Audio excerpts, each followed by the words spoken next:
Tyler, we're going to talk about building websites today. Oh, you had me there for a second. I thought it was just going to be building. Building website. Because you know what? Why not? And we can. We don't even have a guest. We do have a guest. Oh yeah, you're right. It was just the two of us talking about building websites. It would be the most unvaluable website. Episode about websites ever. And incorrect. Very incorrect. Katlyn Slocum from Katlyn Slocum Design is on the podcast with us today, and we're going to talk about building your website, the importance of it. She talks about some of the key features, some of the products that she's actually developed to help us, in this industry, get a website up and going. I think it's a funny reality that many of us, and probably a lot of you guys that are listening, probably have used my website's still under construction, or it needs to be updated, or don't go on there, the portfolio is old. If that's you, then I would absolutely listen to this podcast, because I think by the end of it, you'll realize that it's not as complicated to update and get that website up and going as you might think. Yeah, it was a good conversation. I just am not that technologically savvy, and I tend to glaze over when we get into the analytics and metrics, and like that's something I just want to hand over to somebody. And this conversation was not that. It was a lot of basics and fundamentals, and just the importance of having a website. Obviously, that stuff is all important, but just really good information that was not over my head, which I definitely appreciate. So I hope you guys appreciate it as well. This podcast is brought to you by Andersen Windows. As builders and contractors, when we select products to spec, our focus is centered on delivering what best suits the customer's needs and aligns with the unique requirements of the project. With Andersen, the commitment is the same. It extends beyond the immediate and considers the legacy of not only their brand, but ours too. From the innovative Fibrex composite material that offers both performance and aesthetic appeal at a budget-friendly price point, to the top-tier A-Series product line boasting Andersen's most energy-efficient windows and doors to date, their product range covers a spectrum of building requirements. Andersen is cognizant that the products they manufacture contribute to the legacy we are crafting. With an emphasis on fewer callbacks and sustained product performance, Andersen conducts rigorous testing that surpasses industry standards. Our collaboration with Andersen goes beyond the transactional. It's a partnership in building brands and crafting legacies. They understand that while it's their products integrated into our projects, it's the collective brands and legacies we are shaping together. Discover more about the comprehensive product offerings at andersenwindows.com and join us shaping a lasting legacy. And that's ANDERSEN windows.com. And for some bonus material, head over to the Modern Craftsman YouTube page. We actually posted a handful of videos when we toured Andersen's website, including a air cannon that Tyler shot a 2x4 at a window. Notice who doesn't like bonus material? Notice I didn't say through a window. I said at a window. You're right. This podcast is also brought to you by Buildertrend. There's still time to mark your calendars for the biggest construction event of the year, the National Association of Home Builders International Builders Show. If you haven't booked your ticket yet, don't worry. Buildertrend is giving away free expo passes, so claim yours at buildertrend.com/MCIBS before it's too late. This year's event, happening February 27th through the 29th in Las Vegas, is set to be the best one yet. And when you visit the Buildertrend booth, you're going to get in-depth demos. Oh, let me get this one. I feel like this is I was going to go boom, boom, boom. Okay, fine, go ahead. All right, you go one, then go. All right. You go. All right. In-depth. You go even odds, and I go evens. All right. In-depth demos of their latest features. Sneak peeks at upcoming product launches. The chance to network with top builders and brand suppliers in the industry. And exclusive deals only available at the conference. This is the can't-miss event of the year. It's coming up soon, so visit buildertrend.com/MCIBS today to learn more about the show and claim your free Expo Pass. See you there. I'm like you, Tyler. I'll let I don't care if the kids win. Like, I'm very Yeah. competitive, but when it comes to the kids, like, hey, you do your thing. Yeah. And Marley is just, if she's not winning or if she doesn't win, it's a terrible time. Yeah, it's like the kid who like just runs up and used to be plugged in. So it's like you go and turn off the game in the middle of the game because you're losing. Yeah. Yeah. Or like Shoots and Ladders will play like the board game, and she'll get all the way up top and then hit the long shoot, Yeah. and she's just like pissed. Like if everyone else is in front of her, she's like just like arms crossed. Like, you try and have the conversation with them. They game. like, yeah, it's like this is supposed to be fun, and if you don't enjoy it, why are we doing fun. it? No, it's only fun when you win. I had a talk with both Reed and Marley, and they were playing one sport and they were lost and they were just in terrible moods. And all the way home, I'm like, guys, I want you to understand something. I go to work every day and I lose every single day. Yeah. And they're like, what? I'm like, yeah, I almost never win. And they're like, no, you don't. I'm like, yeah, it sucks, but you can't let it ruin your whole day. Yeah. Well, my day is ruined. I'm not playing soccer anymore. I'm not doing that anymore. I'm like, how do I teach them? I know. Time. Well, we're not going to talk about video games the entire time. No, we can't. we could, but you would school us on that. Katlyn, for those that don't know what you do, you're in marketing and specifically for builders, right? Yes. Yeah. Specifically web design and web strategy for builders. But yeah, I guess that's in the marketing sphere. Well, why did you pick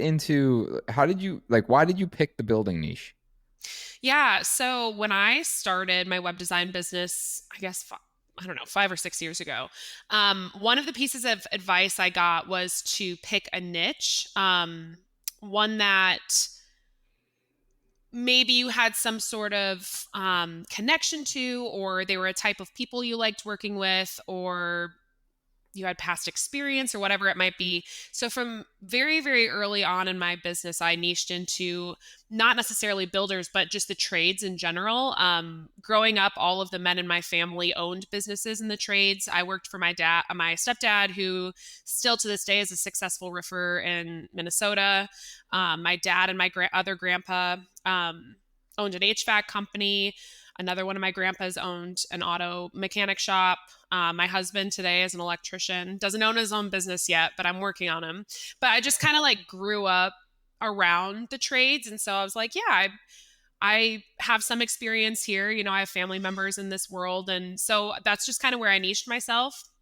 And then as time went on and I got more exposure working with builders or more like, the design, like designers, and where I'm seeing these finished products of these beautiful homes, that plays into like the side of me that really loves the visual aesthetic and of the finished project. I mean, those sites are a lot more fun to put together and see than like a plumbing site, for example, and the pictures you can use on there.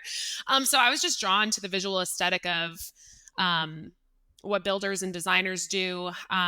So when I moved further into my career, I was like, you know, the trades is a good niche, but it's still very broad, you know, like what electricians, what their goals are and what they're trying to accomplish in their business is going to be very different than a builder, than a concreter, than a plumber.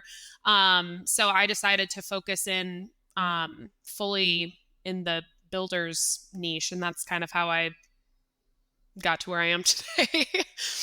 Yeah. I mean, I think that's what you said is like, it's still broad. Because I think about it from a GC compared to a specialty trade, where, you know, I had a conversation with a friend of mine who is more of a specialty, like demo contractor. And I was like, dude, I don't know how you manage schedule. Like you have guys on jobs for like 3 days and like just constantly trying to find where they go. And I know that we're not giving you months in advance notice. To like have that be a constant thought in my mind just sounds like chaos to me. Yeah. And then he flips it to me. He's like, I don't know how you're planning for a year, 2 years in advance. Like Right. that's crazy to me. And from, you think about like a lead flow, like, ultimately what the website needs to be doing is driving, leads coming in and nurturing them to business. I mean, that's very different. For me, when you think about like the sales funnel, my funnel's really wide and really long. Yeah. Where, the person that's calling for HVAC, that might be a really short funnel where it's like, Yeah. hey, can you come in and fix my heat tomorrow? No? Okay, moving on. Yeah.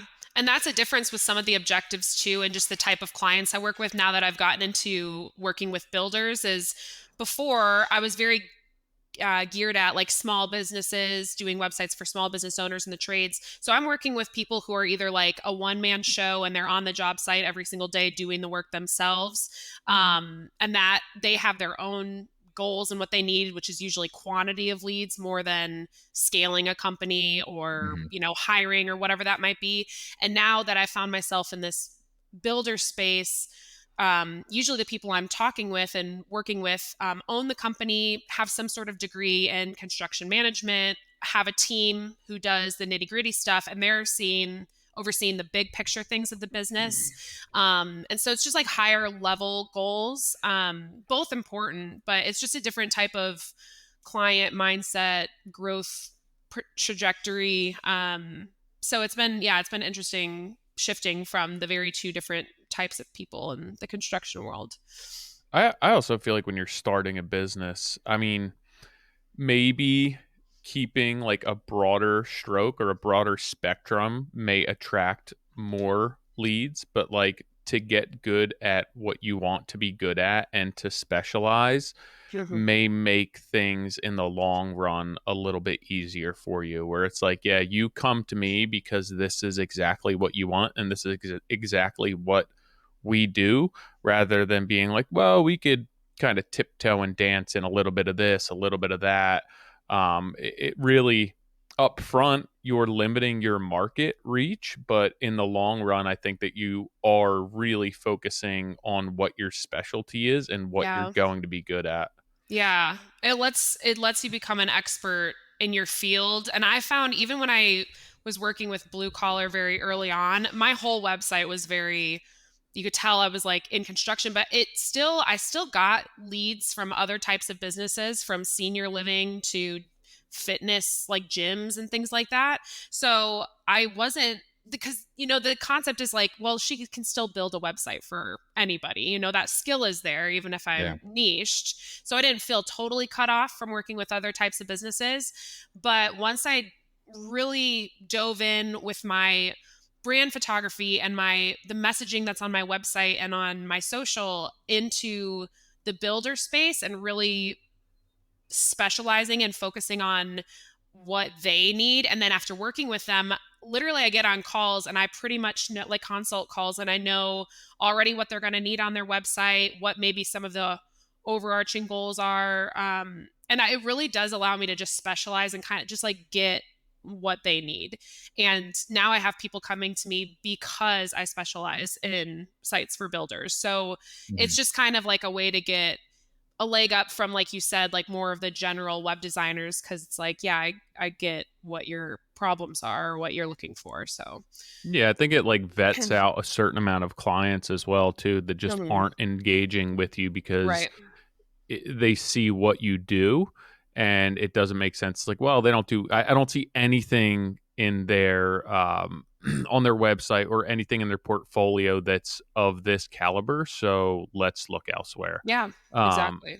which again, at the beginning of your career, probably limits your outreach, where you're looking to take anything that you can to like build a Build a portfolio and portfolio. make the Yeah. bills. Yeah, but like at the end of the day, I think that this probably gets you to where you want to be sooner. And I think that also you probably, your learning curve is steepened and you are able to serve your customers better Yeah. because you understand what they need, you understand the market, you understand what makes a contractor, a builder, a remodeler, and you don't have to bring in all of these other perspectives. Right. Yeah, I've definitely felt that way the more focused I get. I think that, I mean, it's also what you said about, oh, she can build a website. It's like, sure, you can, anyone, not anyone, but you can Well, put together a website, right? yes. Like, I Yeah. mean, technically, like anyone could put together Yeah. a website somehow. But I think what a lot of people don't realize, and even myself, Katlyn, you and I had actually had a consulting call not too long ago, but even for myself, a lot of what drove my website to where it is today was completely design driven. Hmm. It was not performance driven. It wasn't call to actions. It wasn't how to, nurture a lead from Google. It was strictly like what I wanted it to look like. Right.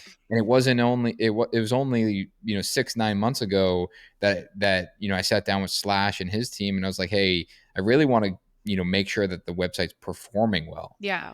And I think when you talk about specializing and niching down, it's you know understanding what that performance looks like for, say, a builder Mhm. is different than a gym or a specialty trade. Yeah.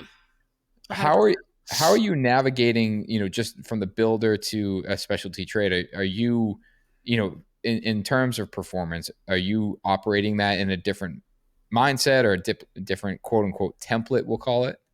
Not so much a template, but every time I hop on a call with a client, and even in the packages that I offer, they're very um, customized to what that business is trying to achieve. So if we're taking the example of a specialized contractor, let's just say a plumber, Mhm. electrician, a concrete company versus a high-end luxury builder that I've been doing sites for, the specialized contractor, a lot of times, especially if they're a smaller business in their local area, Mhm. their goal might be quantity of leads over quality of leads. They're like, we want the phone ringing more, we want more website form Sure. submissions. And so the way I would build that site versus like a luxury builder whose goals are, we get plenty of leads, but we want to be picky about the jobs we work on. We want Yep. to work on, we don't want to work on homes that are less than $3 million.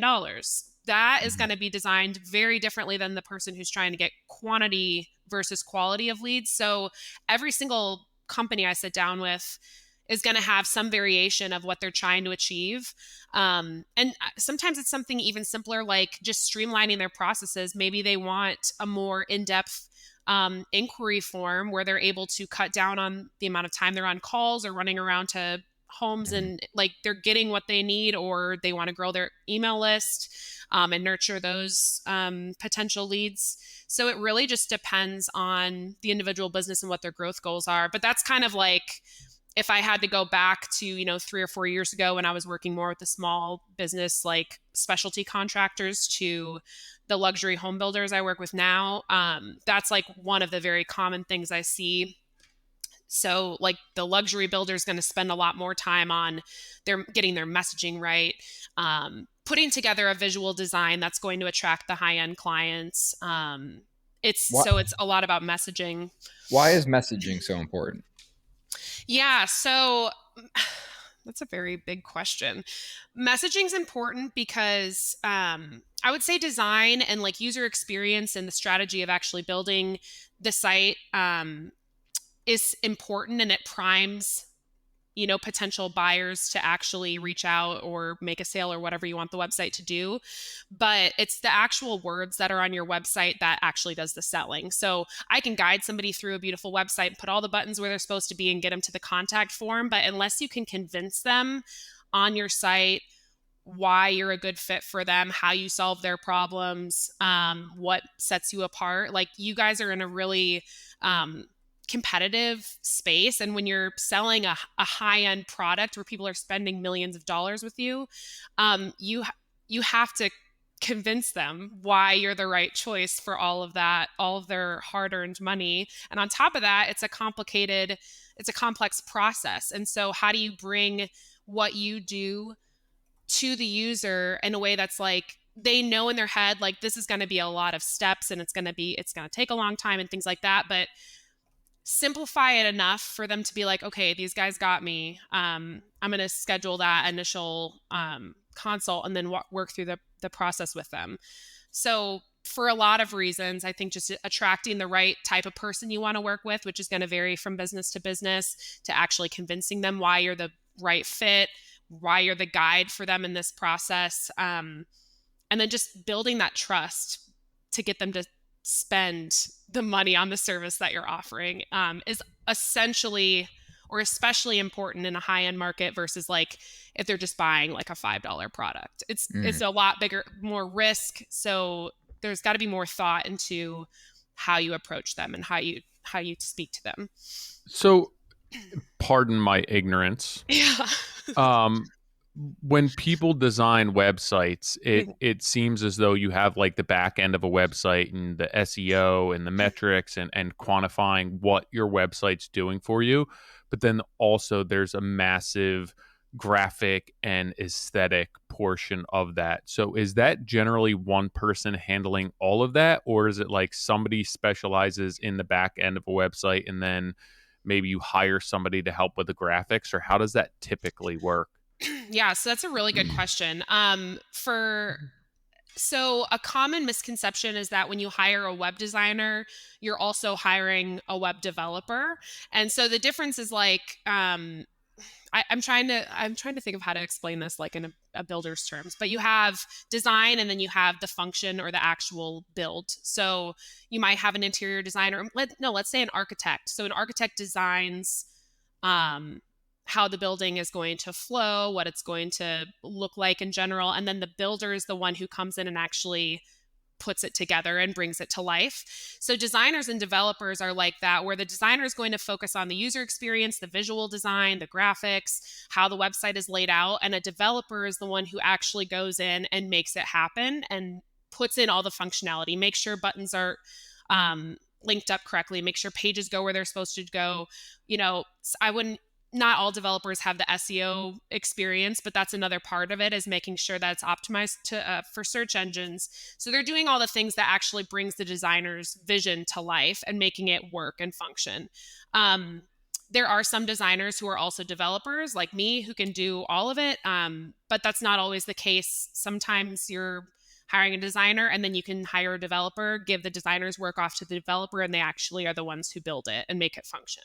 So that's I don't think that's an ignorant comment. I think that's very like a common misconception, is that designers and developers are one and the same, when in reality they're different. Well, yeah, what sparked the thought was, Nick is working with Slash a lot, and I know that Slash wants to be the steward for Nick's business and the aesthetic, but then he needs a website and he needs the functionality of a website. Right, and it's like, yeah. How do those people work together to make that happen? And that realistically isn't always one person handling all of that. Yeah. And to add to that, the SEO side of it, where it's Yeah. like, Drew and his team at Slack, like they're amazing designers. Like their design, they're behind all of the brands that we're associated with. Yeah. And they do develop the website. I think that they're definitely stronger on the design side than developing. And that's not a shot at them. I just I think that they know that. But then we get to the SEO stuff, and for years, and I've been working with Slash for 10 years. We've always talked about it. It was something that I think he might have communicated, like, yeah, we can handle that. We just got to look into it. Right. Where, and foolish me, was like, well, a website's a website. It should be one person that does everything. And now, like I said, 6-9 months ago, I realized that, no, just as you said, Katlyn, like there's a lot of people that have to come together to execute on this. Just like one person doesn't build a house, and not just one person designs and builds it. It's, we've hired an SEO team where like that, all they're doing is looking at the website and then making sure that our search engine optimization, for those that don't know what SEO is, like that is truly optimized, and that it's cohesive across not only the website, but then talking about the social side of it. And, and I think, from my experience, and I think anyone that's listening to it, this conversation, it's, understanding that having a good, beautiful website is truly just like step one. And, and for a long time, I probably would have said that the website's great to have. You should always have it. It should always be what everyone comes back to. But I was way more focused on my marketing with social media Sure. and Yeah. video and things like that. To today, I feel as though the website is equal, if not more important. Where it's, but that doesn't mean that social media now takes a back seat. It means like Oh, absolutely not. I'm trying to keep social media at a constant, and then improve the website to be ahead of that. Yeah. One way I like to look at it, because I think that a lot of times people look at a website like a marketing tool, and in a sense it is, but I look at a website more like a sales tool. Marketing is all the things that you do to get people to your website or to a landing page or whatever it is, to your funnel. So whether that's SEO or running Google ads or social media, billboards, whatever it might be, that's all marketing, and it drives people to a place for them to get more information, contact you, whatever it might be. Your website should then be able to take from all of the marketing that you're doing, take that and convert it and act as a sales tool and capture as many of those leads as possible. All that money you're putting into your marketing shouldn't go to a leaky bucket that is your website, and then they just all fall through the cracks. So that's why it's so, like, they're both super important.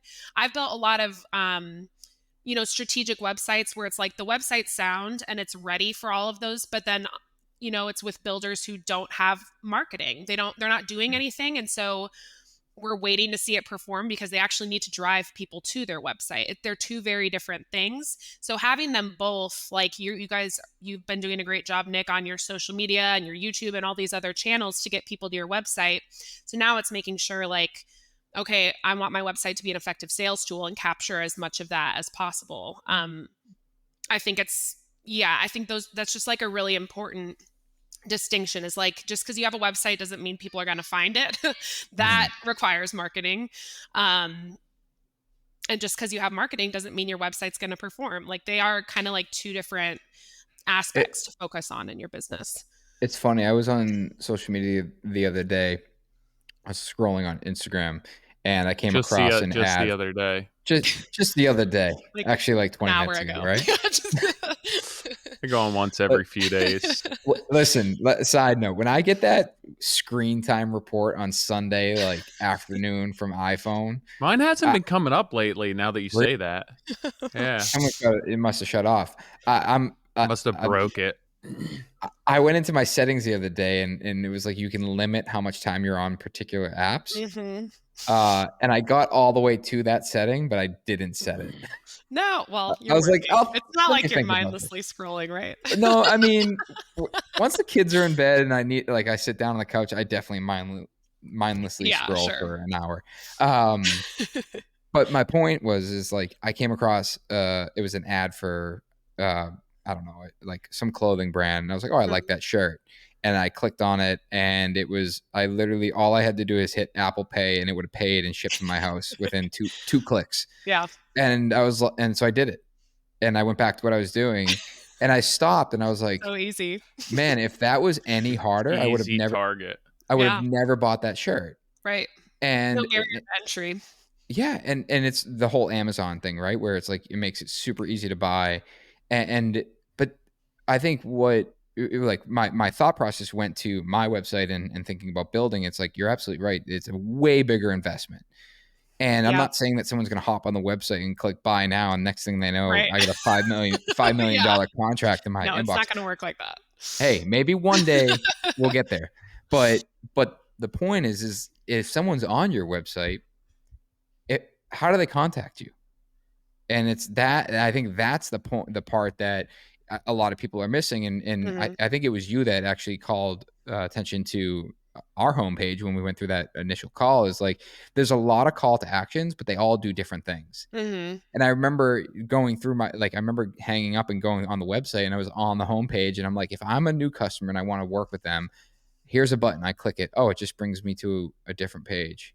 Well, I need to talk to them. Like, how do I get in touch with them? And then I click another button, and then it's showing something else. And I was like, this is the experience that people are having. Right. Yeah. And as trivial as it is, like that could immediately, someone's going to say, forget it. I'll go to the next Google listing. I'll go to Right. page 2. Is there anything to be said for that though? Like, as a good thing? So fair. Like if someone doesn't want to work with you, like if they don't want to put the work in to work with you, like Yeah. I totally understand that. And I brought this up a year ago because a good friend of mine, he's got a millwork company, and he had this guy that called him. It was like, hey, I need cabinets within 4 weeks. I'll pay you, up front. I have the drawings. And he was like, no. And he tells me this story where it's like he made it super difficult. Like the client just like couldn't get in, and the client finally just drove to his shop and handed him a check and said, I need this stuff in 4 weeks. I only want you to do it here. And like that's like the reverse problem where it's, I'm basically saying no.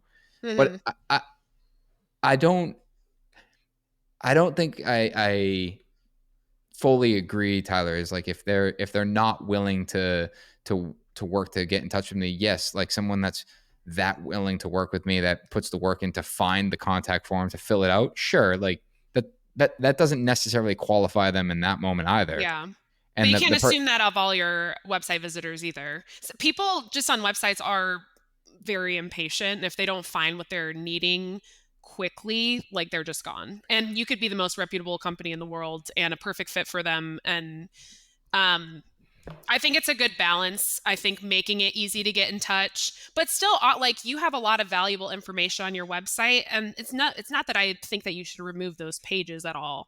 They're there for a purpose, but you can be really strategic about how you lay it out, where the contact button is really clear up in the top right corner or wherever you put it.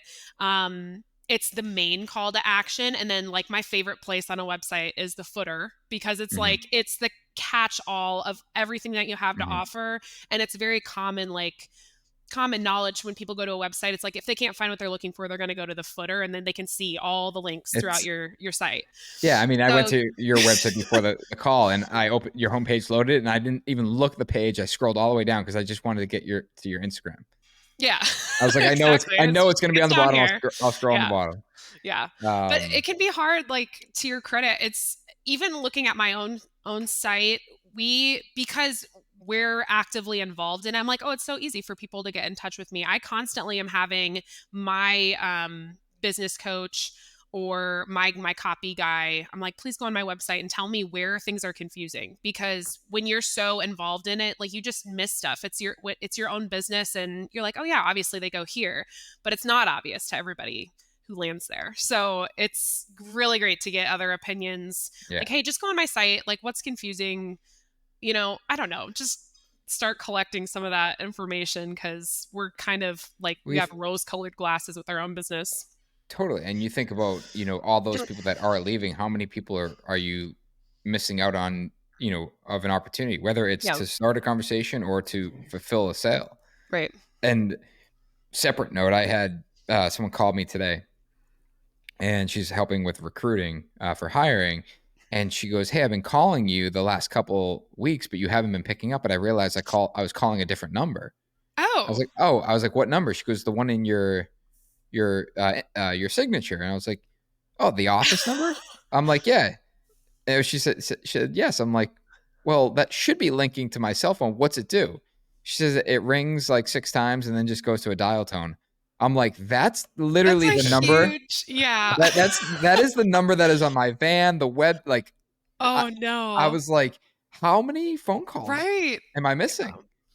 And it's like red hot on my to-do list. Like, you need to fix this. And I'm like, I don't even know where to start. I got to call Comcast or something and be like, hey, where's this number going to? Because I don't have a landline. It's supposed to. I purchased it. I'll sell it back to you. However that's much so you want. frustrating though. Like, yeah, she would have never brought that up. You would have not known, I was like, I was joking with her because like recruiting fees are not inexpensive. I was like, well, you just paid for your recruiting fee. So like, because I'm sure there's probably a $1,000,000 sitting out there that I completely missed out on for not answering the phone. So wonderful. Yeah, that sucks. Katlyn, do you have any plans to grow your business at all? Or I know that you do most of this, if not all of this, by yourself.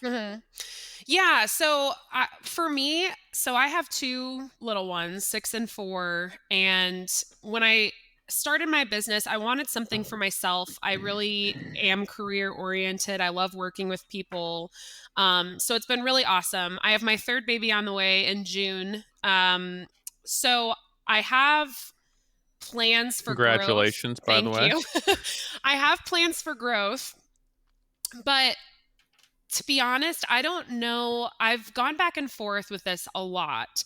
I don't know if me hiring a team and growing and scaling that way is for me. I really like being the one working one-on-one with my clients. I don't have any desire to like hire and train and like manage a team.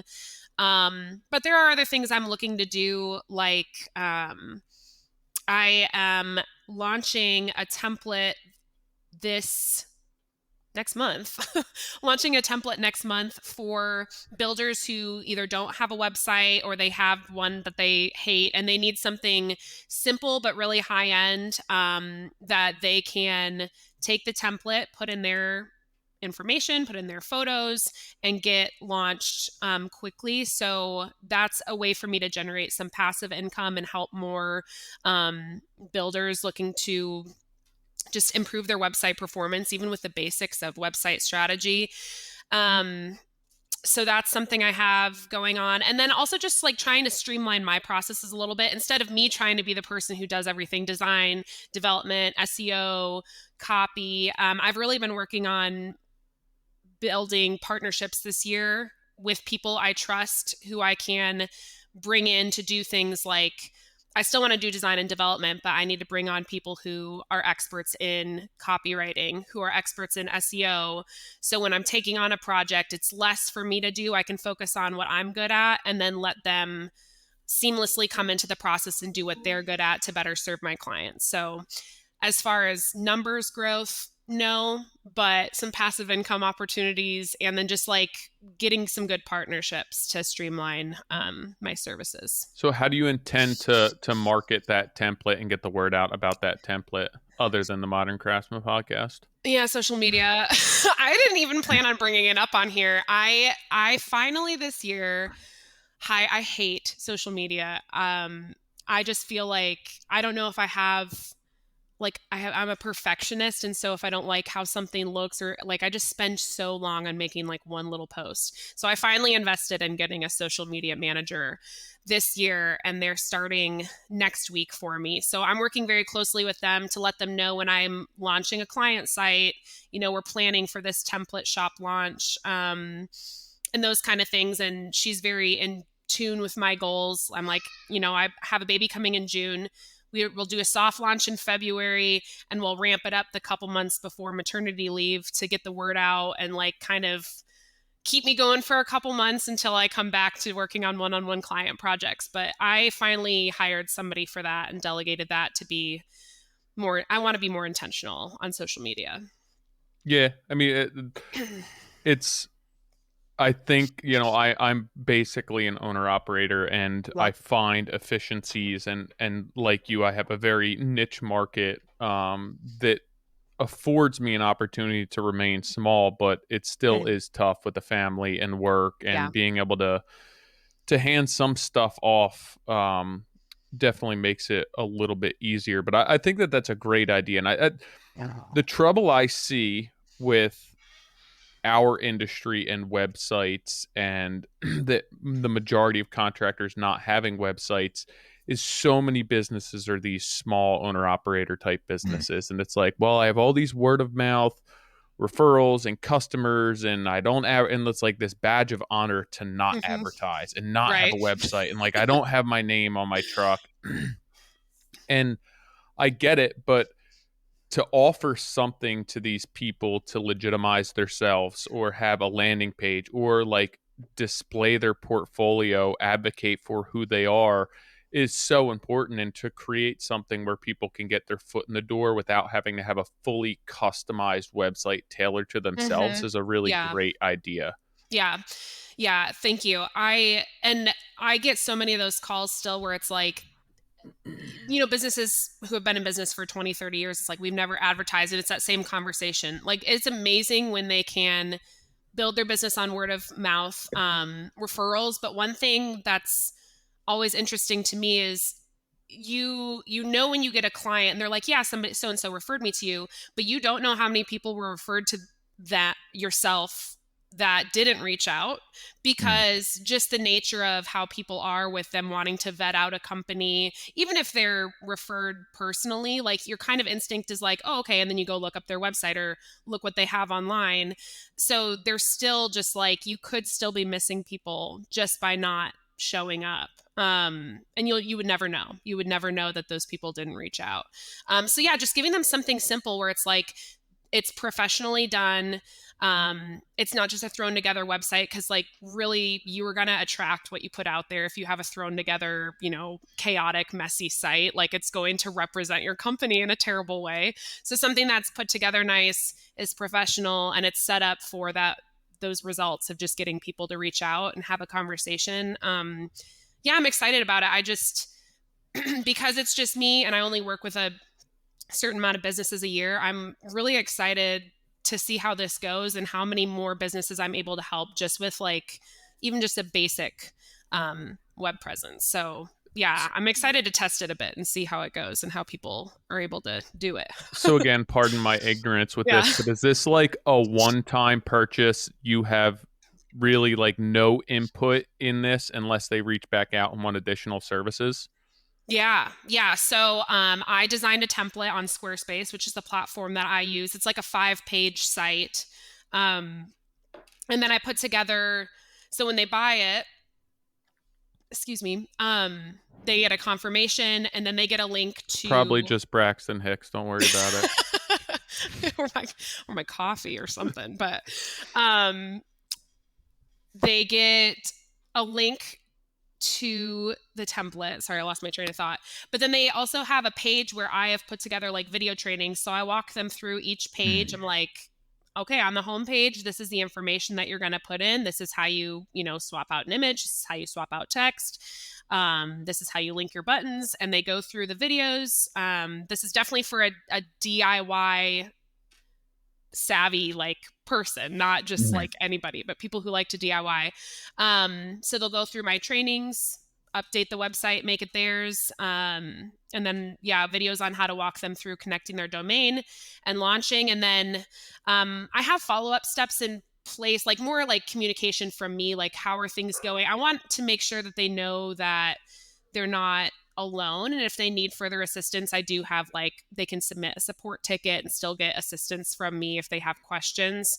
But yeah, it's a one-time purchase and then, the ongoing hosting fee. But yeah, just to give them something that's professionally done and strategically designed that they can do themselves. So. Are you aware or willing to disclose the investment at this point? Or has that not been yet determined? It's been determined. I guess I would be comfortable sharing that. So it's a high-end template. It's going to be $2,500, and the initial investment or the initial opening discount is $500 off. So it'll be about $2,000 for the first month or so. And yeah, the reason that it's priced that way compared to some other templates you might find online is because I approached it from the website strategy side of things. So there's a lot of people who make templates and you can buy them all over the place. My offer is just different. Number one, that it's geared towards builders and that high-end design, but also just with the best practices of strategy to increase conversion rate. So I put everything into it, like the pages that common pages a builder might need, and then just setting it up for user experience to make sure that it performs the best it can without going into their individual custom goals and things like that. So, yeah. I mean, so typically, sorry, Nick, what if somebody wanted and I know that there's going to be a range here, but what's somewhat of the foot in the door cost for somebody to get a custom website designed for themselves? For me, or just like in general? Just in general, like if somebody's like, hey, you know what, I want to get a custom website that's like well done, what's the hey, you're not going to spend less than this? Yeah, I mean, it depends on so many factors, like how many pages they want, what type of functionality they need. I do something called, I'm being like super transparent now, value-based pricing though. So when I Let's just know what Brad spent on his website. I'm just kidding. Oh, I would say broad strokes, like plan on spending like at least $6,000, but like Yeah. upwards to probably $20,000 or more. It Did just you say really broad strokes or Brad strokes? broad strokes. So Brad, so if you're that's like listening, a I'm not that's disclosing how much for you spend. right, for most contractors, most builders, if it's owner operator, the market that you're in, realistically, they probably don't need a fully customized website, you know, Yeah. that they're spending $10,000 on. And Yep. whether they get a return on that is neither here nor there. But to spend $2,000, even without the discount, $2,500, and have a legitimate website, seems like a no-brainer to me. Yeah, I mean that's like what the hope is. And even in my own packages, there are going to be the businesses like Brad's who need a custom site. They have very specific and lofty goals that they want to accomplish. Then there's other, businesses I work with that a more semi-custom option is a fit, where it's like, hey, we're going to do this based off a template. But we're still going to keep your business goals in mind and do this strategically, like not just a pretty website. We want to make sure it's, performing.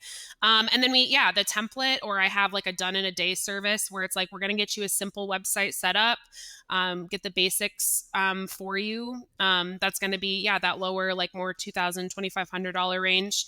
And just get something that works. Like that's what I care more than visual design, is that it actually works. So that was like my goal in this whole thing is, just a high performing, starter site so that they can build onto as they grow. I mean, it's smart because, like Tyler said, a lot of guys in this industry just don't have websites. And those that do, I feel like every time we have them on a podcast, it's like, oh, my website's under construction. Or needs to be redone. Or needs to be redone, or needs to be updated, or I haven't uploaded new pictures. Don't look at it right now. And a lot of it has to do with having, a smaller, we're just owner operators. Yeah, and absolutely. And having something where it's, even 2,000, 2,500. I mean, and you know that you're going to get a performing website. Tyler has this thing where his camera gets too hot. No, my camera didn't get too hot now, so I was having issues. I have to switch it. So I was having issues with when earlier I have like Doug gave us one of those batteries that you plug in to the camera, and it kept saying exhausted when the battery was in. So I was trying to like hardwire and not have that little battery plug in, and now it says that that's exhausted. So I'm gonna try something else here. You don't happen to do camera design, do you? No. And it's really funny because I struggle with even like email stuff. And so I'm like, I'm in this tech space where I'm working on tech related things all the time. But if someone has a problem with their email, I'm like, I can't help you there. I'll find somebody for you. Yeah. I always tell people I'm technologically inept. Let's get back on track. Wow, like I would be a good trial to see if your template, if like honestly, a contractor could get through your template, because I fumble through everything. I'm like, somebody sent me a link to something today and I'm like, the link doesn't work, and then they're like, the link absolutely works, and I'm like, I just don't know what I'm doing wrong here. I honestly need to find like 3 or 4 people to just give it to test it for me, because I'm like, I made this simple. Like I spent a lot of time, like, to me, dumbing it down and making it easy, but again, I'm not. I will be the true test. For the first time, I will be the test. They'd be like, listen, this is so easy. Tyler can do it. There you go. Ask Nick. They're like, they all have me on this Slack conversation. I'm like, dude, just text me. I can't be having all these different apps for all these. They're like, it's just like Google Sheets. I'm like, well, I don't know how to use Google Sheets. Not good at that either. Fair enough. Well, what we're saying is, talking about having an entry level product like $2,000, Yeah. $2,500, right? I think it's it's an awesome way to get obviously your service in front of Mhm. them. But what happens, naturally, like it's no secret, Tyler's going to fill that website out. He's going to get so far. It's going to look so good. And then he's going to be like, yeah, you know what? But it doesn't do this one thing I really Mhm. wanted to do. Let me reach out. And then, Right. now you're into the custom side. So Yeah. for you, it just increases that lead flow, which is Yeah. amazing. It's just, yeah, being able to get myself out there more, help more people, yeah, and if they need further help, then that's what I'm there for. So yeah, And I'm excited to see what comes out of it. But I also like our industry. We talk about this from the pricing side and the contract side and the admin side. Our industry, we're so littered by people that want to figure it out on their own. Like, I'm going to build my own spreadsheet. I'm Mhm. going to have my own process. And I said it a couple episodes ago where it's, the whole Alaire Homes thing, where it's this franchise that you built, basically buy into this back end. And the back I end, didn't it's realize that Alaire was a franchise. I, Like, I don't know if I can't remember if it's technically a franchise, but essentially, but I you can mean, like buy and own an yeah, Alaire. Oh, okay. yeah. Interesting. I So a didn't know that. layer is in different pockets, but they have like a centralized. I'm simplifying this Yeah. pretty Yeah, a it's okay. lot, but they have this like centralized office that helps with all the stuff that us builders Mhm. aren't normally good at. But I think about that constantly, where it's, as I'm developing, processes and stuff within my company, I'm sharing them. I have them on my website to, people can buy spreadsheets that Yeah. we put together. But I, ultimately, my goal would be able to build, here's a book. Yeah. Like, this is how you start and run a construction company. And because I think that there's so much energy and money that goes into Yeah. like starting from zero and reinventing the wheel. Mhm. Where, and same thing from the website side, it's, yeah, I don't need a fully custom built website. My Yeah. website would be just fine in a templatized version, plugged Is in. that a word? What did you say? It Is can that a be. word? Templatized? Templatized. Templatized? I hope so, because I use it constantly. I'm gonna look it up. It's definitely not a word. I make shit up all the time. Point is, but I chose to have a custom website because that's just what I wanted to do. But if I was in a point where I was preventing myself from having one because I needed a custom, like I'm just hurting myself. Mhm. Where it's Yeah. like at the bare minimum, hey, just use a templatized Yeah, version. and it is a word. I It looked it is? up. Yeah. Yes. Damn. That's the Legit. first time. That's the Legit. first time So I was questioning, and another I've been right. so could you take this like say somebody invested the $2,000, $2,500 in this Mhm. template, you could use that as a working document to then add on to for them if they were Yeah. like, hey, I want to hire her for additional services, right? It's not Yeah. like starting from ground zero again. No, yeah. So what I love about Squarespace, and I was gonna say before I get into that question, one thing that's hard to, like you were talking about how there's so many people either who don't have websites or they're like, oh, my website's under construction or I haven't added new photos. I feel like a lot of times it's either because the platform they're using is super not user friendly. Mhm. Somebody put it together for them, but then gave them no training on it. Yeah. Or like maybe a marketing company that they hire that does all the things. They do web design, they do SEO, they do ads, they do social media, builds them a website, and then they find out later, oh, if I stop paying them the monthly fee, the website goes with it. They don't actually own their website. And so there's like all of those hurdles. But yes, for the template, so it's built in Squarespace. It's like a 5-page site. Yeah, if they were to come to me, I have to decide how I want to structure that. But if they were to come to me, yeah, it'd be very easy to add on for themselves, even too, if they wanted to figure out how to add new pages and things like that. They could do that or come to me and I could add on new pages. Because they're going to be the ones putting, like, uploading their logo. They're going to put in their color palette, their fonts, and that applies site wide. So then when you're adding new pages, like, I don't have to reapply all that stuff. It automatically applies it, and then it's just putting the new content on the page and things like that. So yeah, the goal of it is to be really easy. to add on to and update over time. I feel like Squarespace is one of the more user-friendly platforms for people I think doing their own stuff. you're spot on. I think that it becomes too complex to figure out how to post, a new project where, Yeah. if if when I upload to Instagram, it just automatically would populate to my website. I mean, that would be a great tool Yeah, where, that would be. hey, what's that app called? If this, then that, where it's like, if I use if I use 45 white oak hashtag, that it would take that and say, hey, do you want this on your website as well? Yes, Oh. no. Like someone should create that. Yeah, I Yeah. mean, like similar to Zapier, but yeah, for your Yeah. actual But yeah, I social. mean, as I say that out loud, it sounds incredibly simple considering like what we have, at our disposal today with technology, because that's what prevents most of us, where it's, I don't know how to log into my Squarespace account. Yeah. And then it's like, yeah, I do know how to log in, but how do I add another project? And Yeah. then, what template am I using? And if am I going to screw up the template? Yeah, exactly.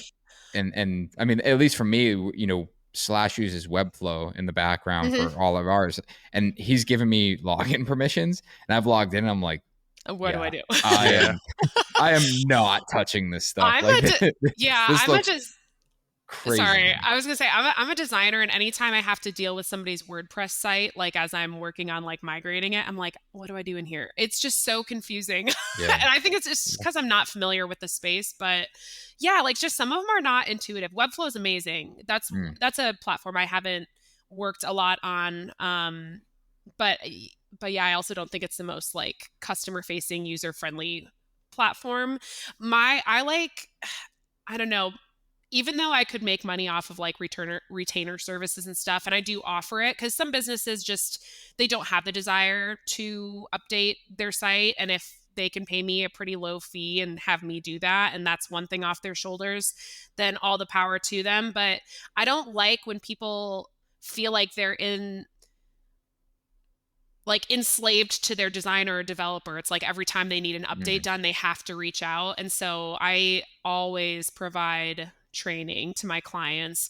I'm not going to promise that they can master Squarespace with it, but at least showing them the basics. Like, you want to add a new project, here's how you do it. You want to change the text or add a photo or whatever. And then Google's great because there's so many tutorials out there for Squarespace, especially to make it so they can just do it themselves if they want to and not feel like they have to reach out to and pay a developer every time they need something done. I'm looking at my website now. Needs work. Everybody on this listening to this is going to be like, let me look at my site. Well, let me ask.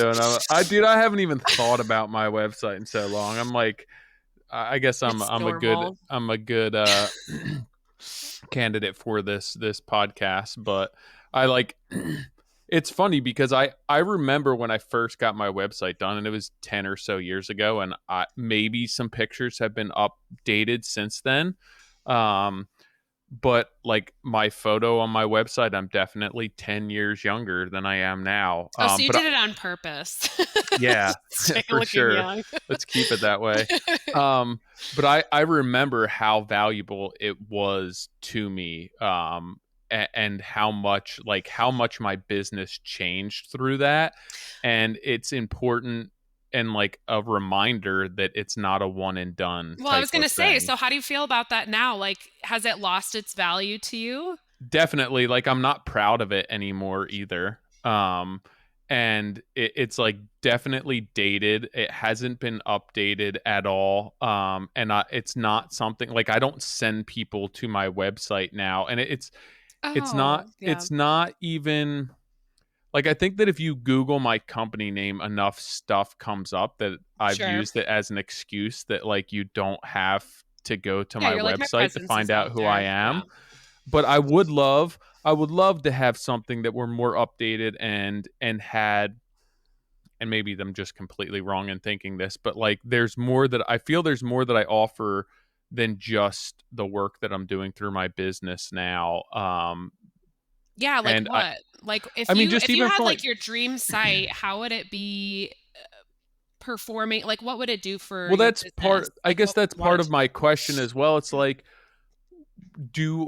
right. So I have a social presence, Mhm. and I also have my business. And 10 years ago, all of my money was made through my business. So all of Mhm. my focus was on my business. But now I have a brand Yeah. and a personality that somewhat goes hand in hand with the remodeling business. But it's like, do you That's separate like those two monetized. things? Yeah. And it Mhm. like, whether it be teaching, whether it be creating content, whether it's writing for magazines, whatever I may be doing, podcast related, all of that stuff. But it's like, do you keep these completely independent? Do I bring some of that personality in there? I think that, my business goes hand in hand with that. And a lot of people hire me because of that, and how to navigate that. I just don't think that my Yeah. website is accurate as to where I stand in business right now. Yeah, and I think that's a good point that you bring up. So you have a brand, like, and Nick too, like even your podcast is a brand, and you have NS Builders, you have Modern Craftsman, Craftsman. you have your Contractor Coalition Summit, like you have all these different facets. So for you, having your main business and then your brand, I would separate them, because what you want but not completely. Like when people try to build a website to do too many things. So like a really recent example is a lot of times I run across builders who they do custom homes, they do development, they're developers, they are real estate agents, they are, so like they have that whole everything. And then it becomes really diluted. Like I'm like, okay, what's the goal of this website? Do you want more real estate clients? Do you want more development properties? Do you want to work with investor? Like, are you like, what are all the goals here? And so it doesn't always make sense to dilute your site and have everything there, just like like we do all these things. It makes sense to kind of have an umbrella where you can input that stuff and like interweave them, but not make the, like, so for your company doesn't have to be all about your brand. You can bring some of that in, like, I've been featured here, and like you might have seen me here, and include that, because people do know your name and stuff like that.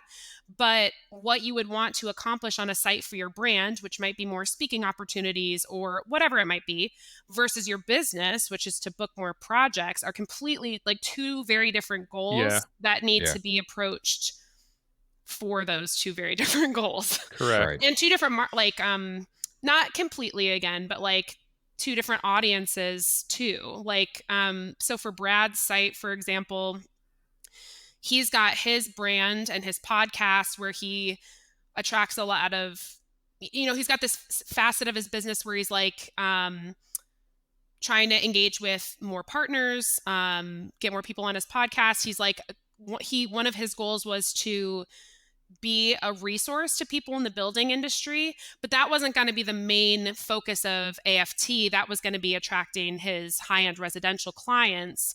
And then, so he's got kind of like landing pages and stuff that are separated for those different type of audiences. So if he tried to do all of it there, like he would alienate both sides. He would alienate the homeowner, and then he would alienate the builders, because they'd be like, okay, where do I go?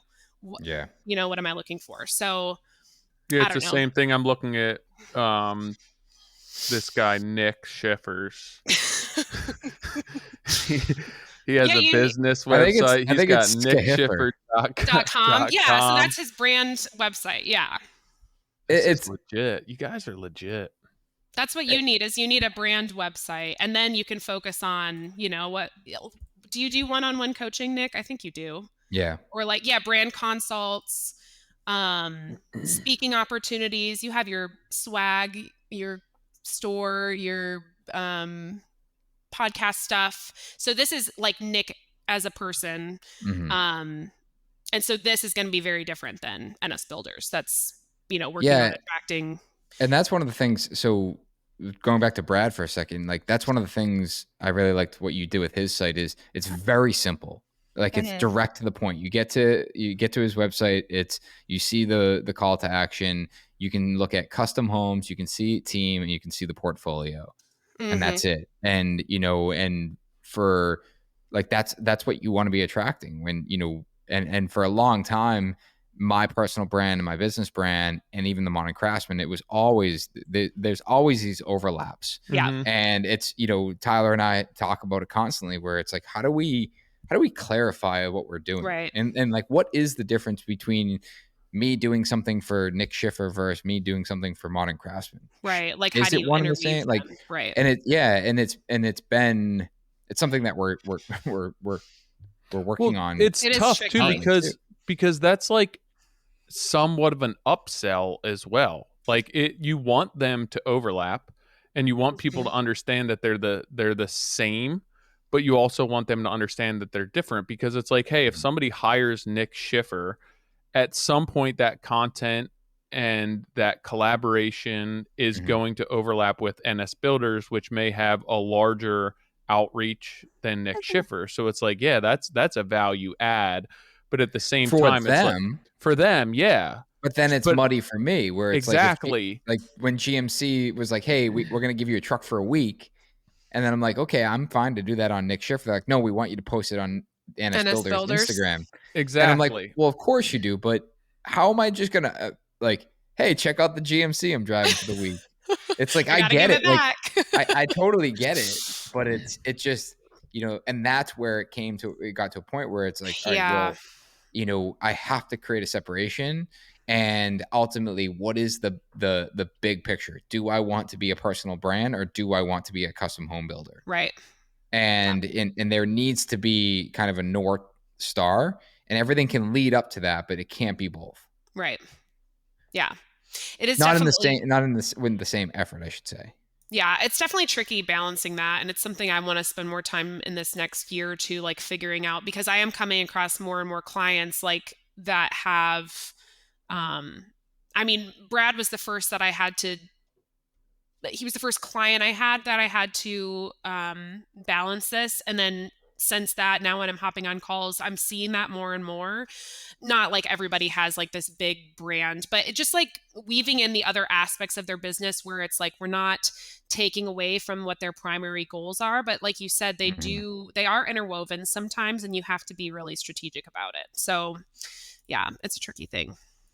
Yeah, I think that even at the same time, though, Nick, there's probably certain partnerships that you're going to land through Nick Schiffer that Mm-hmm. you wouldn't get if it weren't for NS Builders. So like, it's not always one side or the other, and it's trying to marry those two things without having like a hard line drawn in the sand. Like, there needs to be a little bit of overlap each way, but there's still you have to have boundaries there. Yeah. Um, and When I it's difficult to figure out where that needs to be. Yeah.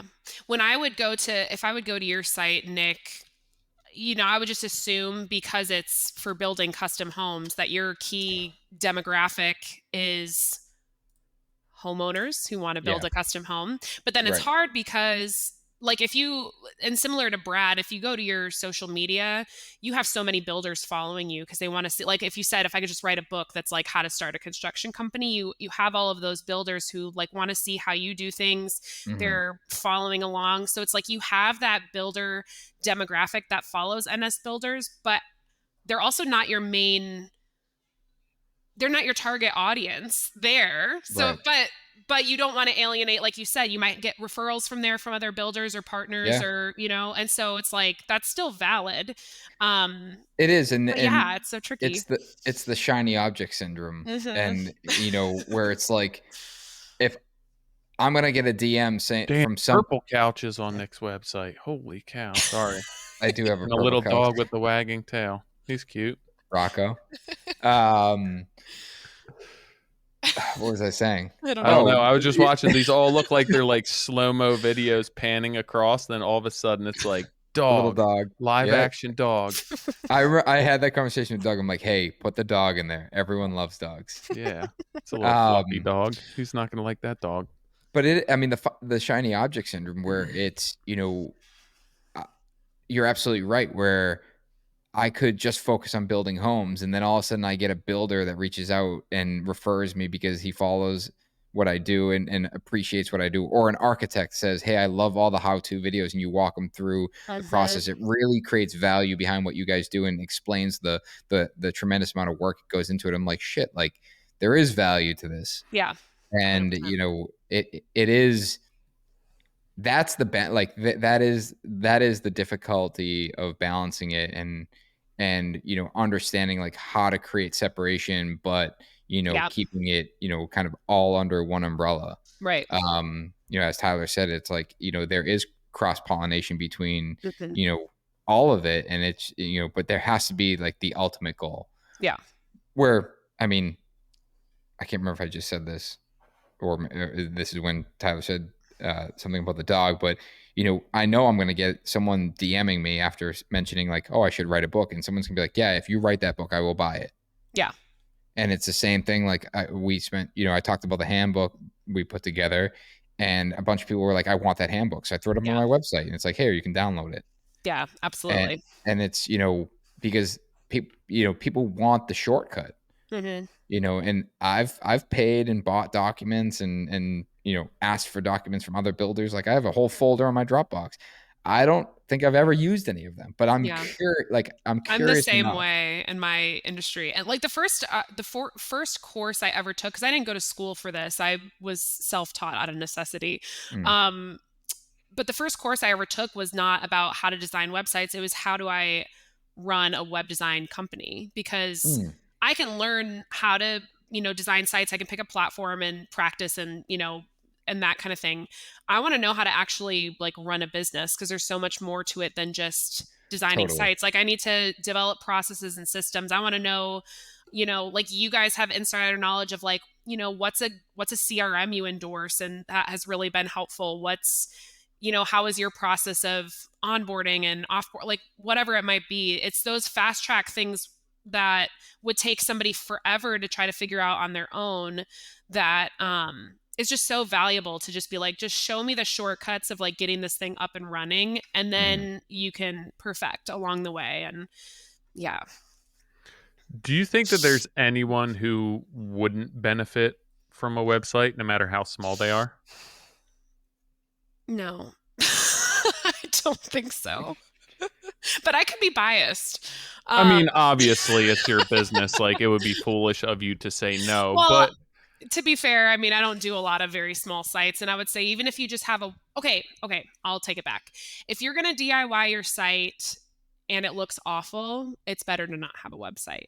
Because okay, like I said, I mean, that checks out. But like, does it make sense for anyone not to spend $2,000 to have like anything somewhat professional? Like it doesn't make sense to me not to. Like, no matter how small you are, no, and I would say, doesn't make even if you're sense. not buying my template, I mean, just get something simplistic up there.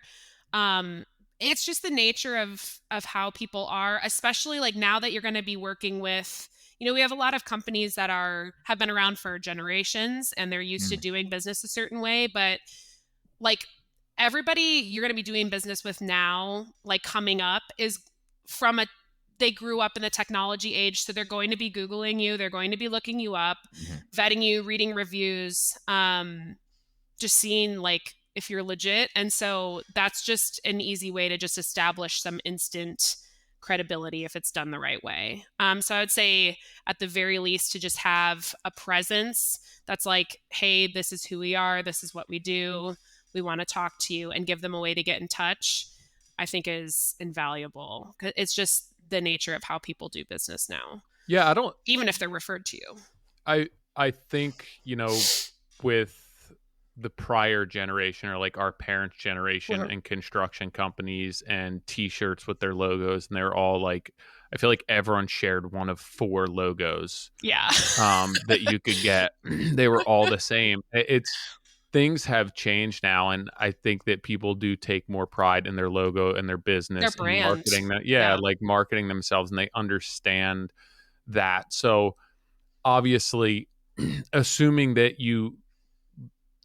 I think that most people who start a business at this point, they do take that into account, and they are spending some money to come up with some graphics and some font Yeah. and some design and a logo for their company. And if you have that invested already, it's like, why not go the extra little, now my camera's overheating, why not go the extra little bit and get the website made?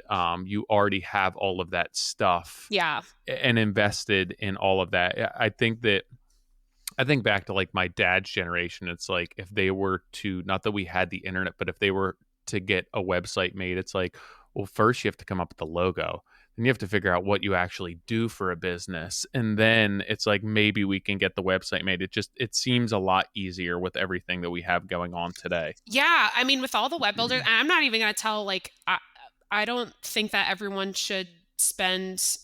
There's a lot of value in the template I created, but I don't think everybody should even spend $2,000. Like, if you're really just getting started, you have no capital and you're trying to get all things together. Like, if you can DIY your site, there are so many web builders with free templates to just get something up and live. And then, like I said, you can like perfect that and get it better and start building your brand later. But if you have no capital, I'm not going to expect you to go spend $1,000 to $2,000 on a website. Sometimes you just need to get up and going, and there are resources, and that's where a lot of the DIY guys fall. It's like, I'm starting from scratch. I have more time than money right now. And so that might be one of the things that you spend your time on, is you DIY your website, and then you can spend money on it later as things gain momentum and grow. And then you can, start setting some bigger goals and things like that for what you want to accomplish. But yeah, I still think it's valuable, even if you do it yourself. There's so many templates you can use, free ones. So now, go. You can go, Nick. I'll wait. Well, the question on the template. So you build this template, you're going to sell it with all the videos. I'm just curious, from a completely economical standpoint, this lives on Squarespace, and if I'm searching Squarespace, I can come across your template and use it. No, so it's not, my template is not hosted on Squarespace. So Got it. People who design Squarespace templates, I've created it within my account. And then when somebody buys it, what I do is I duplicate it and transfer it to their account.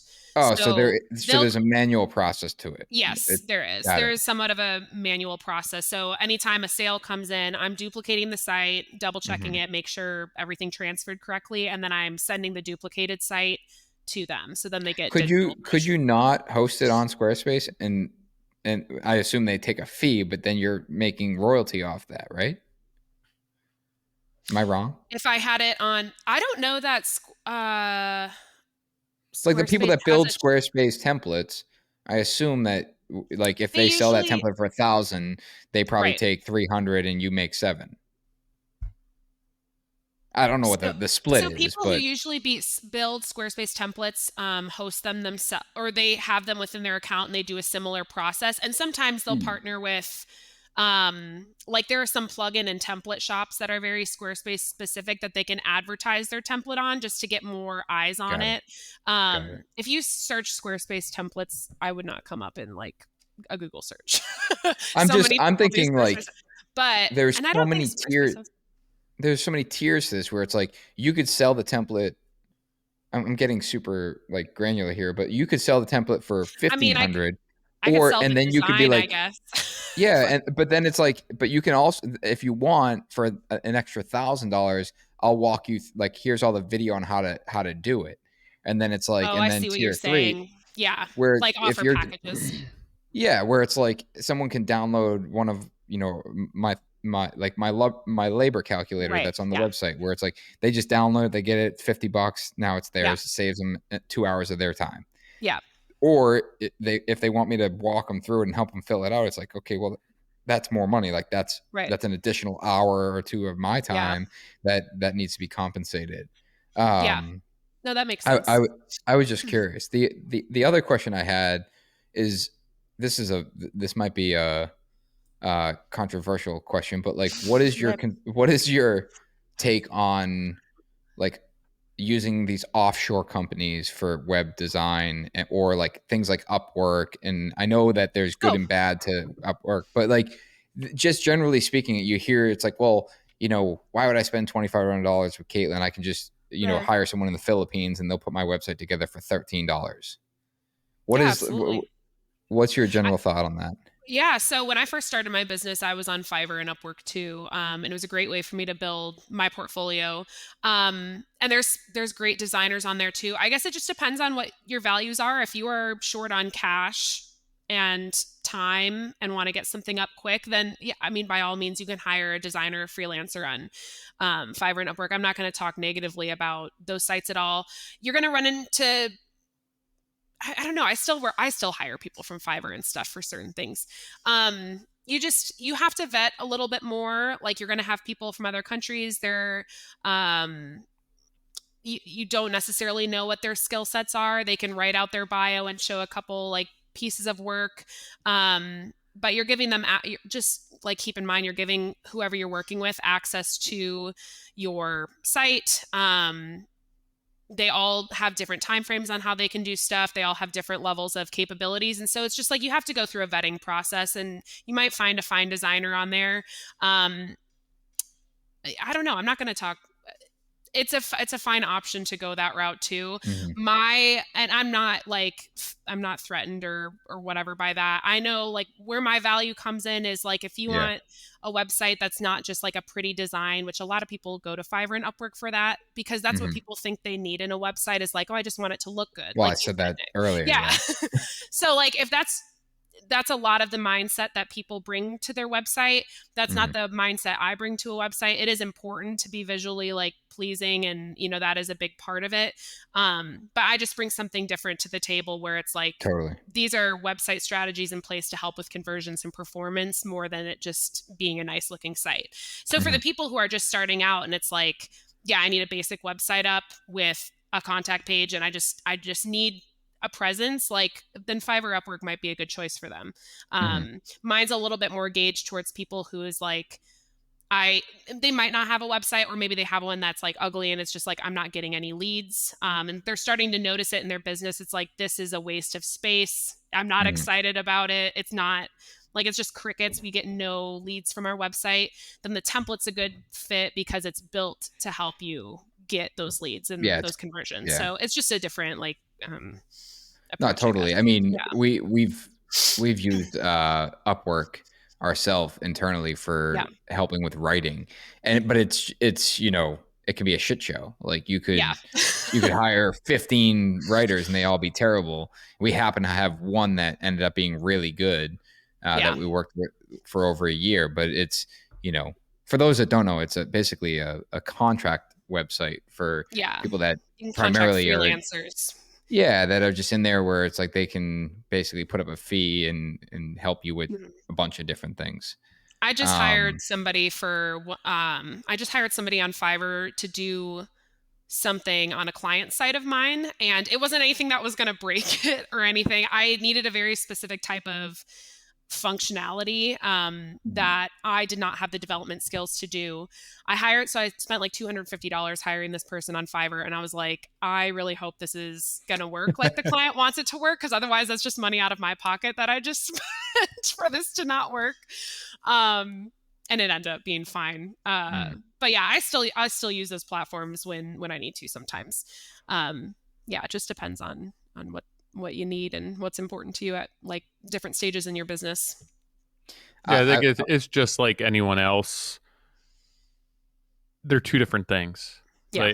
Like if you understand your needs and what's important to you, it's apples to oranges. And it's not to say that one is necessarily better than the other. It just depends on the situation you're Yeah. in and what you're looking for Yeah. out of it. But they're just not the same thing. Yeah. You have the same, like you have that in the, contracting world too. There's a million companies that do the same thing, that charge different prices, that have different processes. It's like, maybe at one point in my life, it's like, I need this concrete patio done as cheaply as you can do it, and I don't really care about the consequences. And then another time it's like, no, I'm trying to add value and I need a certain like aesthetic and I want it to function a certain way. I'm going to go to a different type of person. So it's the same throughout all industries. Yeah, it's you just need when the danger is when people don't know or Yes. understand that there's a difference. Yeah.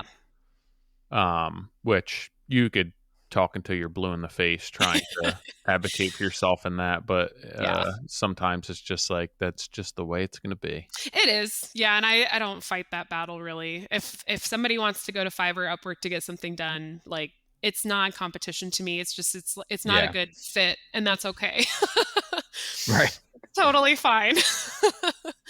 One of the things I want to add to, as we kind of wrap up my experience in the last couple months in going down this whole SEO realm and understanding it, one of the things that we did was they asked me to list out a handful of competitors that were local to me.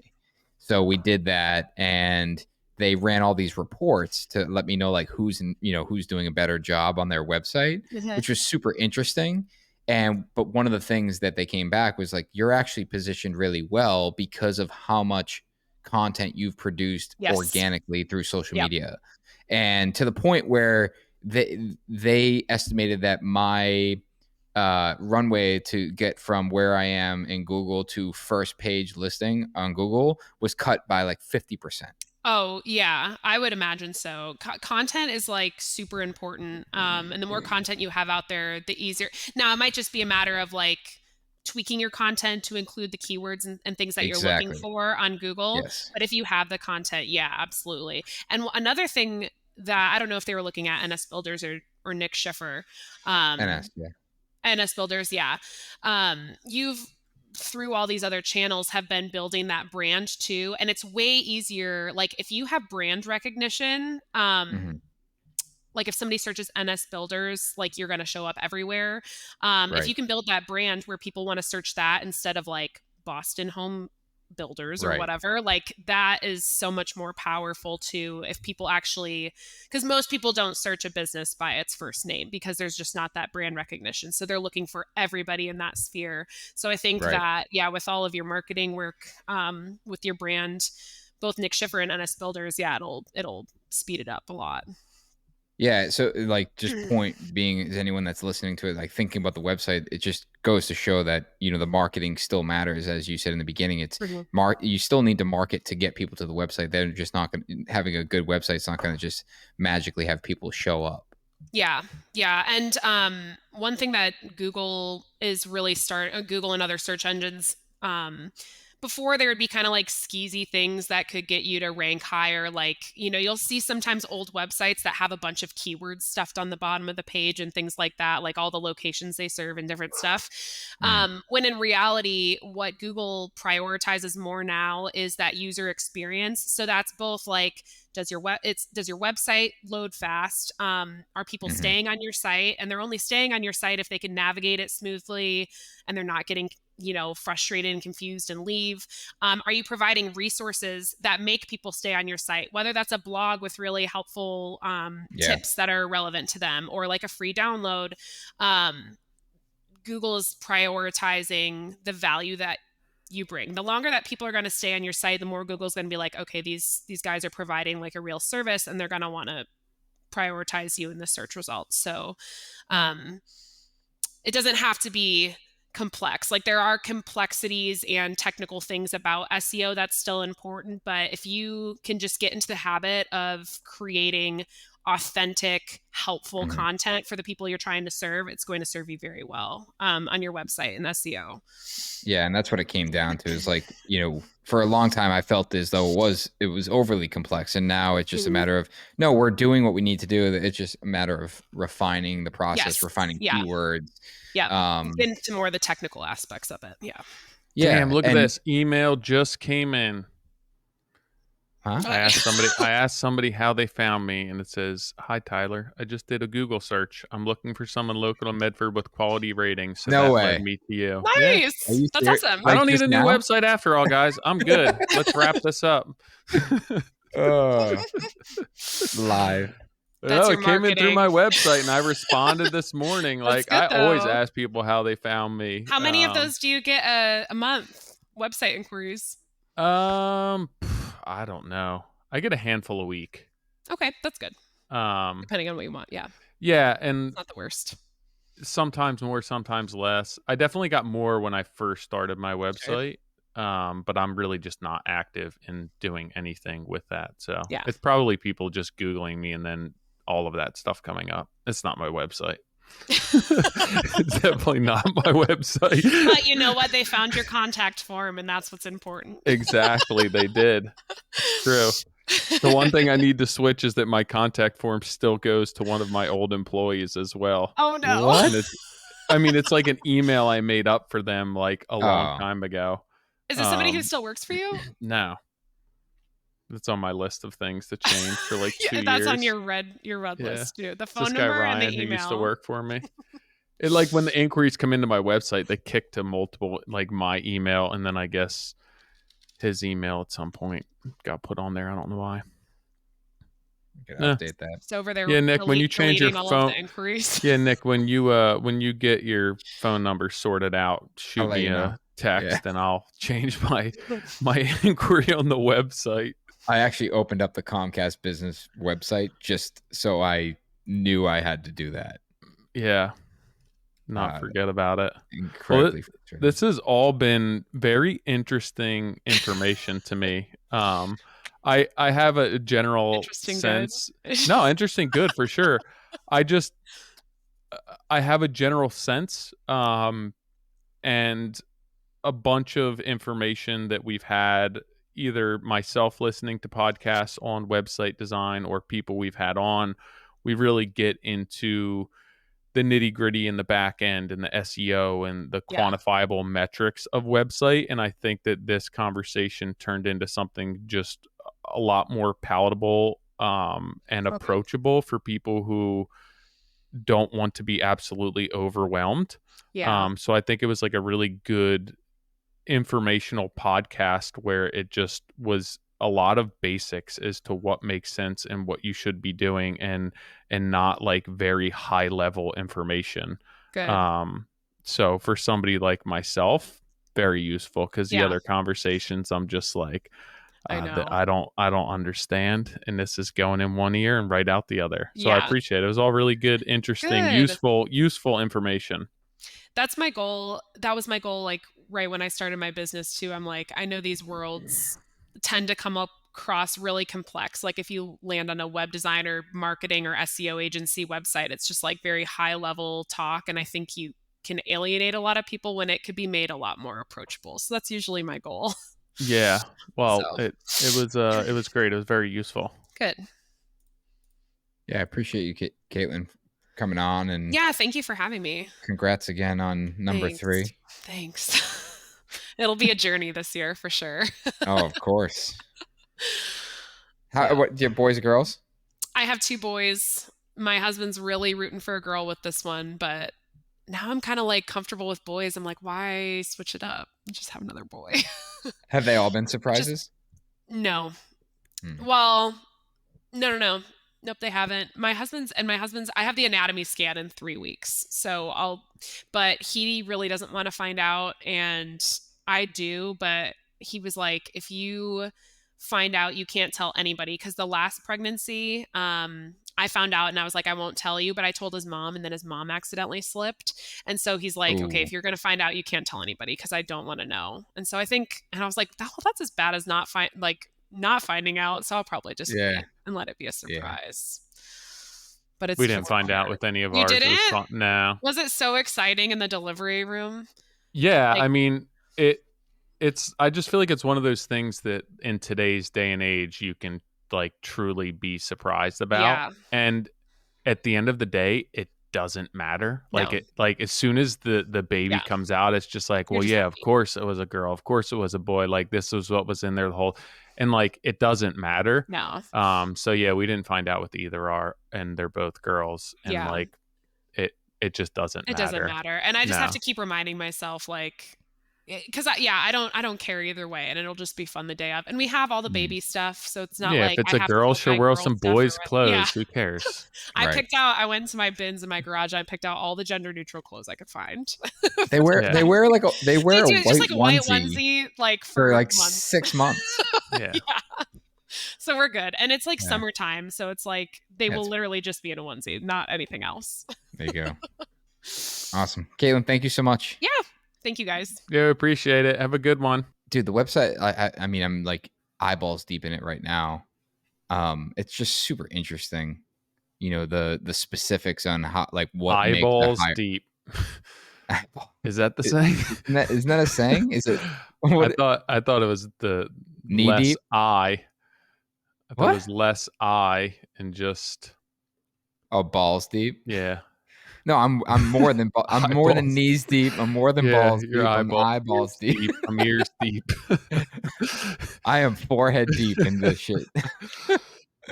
But it's just super interesting, and I chatted with Katlyn a couple months ago, and she did like she hopped on Zoom and did like a 5-minute audit of my website. It was super eye opening. So I think it's cool that she focuses on our industry, and I mean the template's super smart. Anyone that doesn't have a website or is thinking about updating their website, definitely check that out because I think that's a great low cost, high value option. Yeah, that's a no-brainer if you don't have, especially if you don't have anything. Damn, I'm considering it, and even I have something.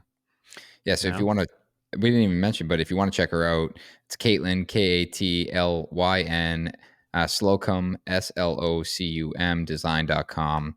And you can check out her website and get in touch with her there. See you guys next week.